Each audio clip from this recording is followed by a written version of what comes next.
magacay waa Maxamed Saalax kamid ah saxafiyiinta Soomaaliyeed runtii super oo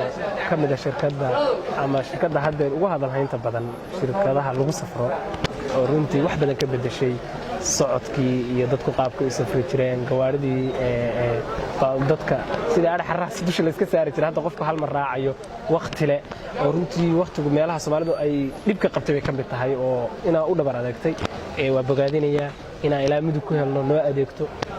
dadka dhanna ay safarka u fududeyso aad ugu faraxsanahay tiknoolajiyada ay adeegsanaysaa runtii wariyaasha iyo dadka kale ee tiknoolajiga adeegsado aan ka mid ahayna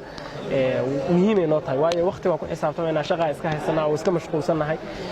gurigaaga lagu imanaya gaari dhaweey ay ku soo dirayaan markii waa ku hagaagayaan xilliga la baxay ku sheegayaan wuxuu dhan baa ku xisaabtami kartaa internetna waa ka helayaa aniga iyo saaxiibada saxaafadda Soomaaliyeed waxaan leeyahay ha ogaanina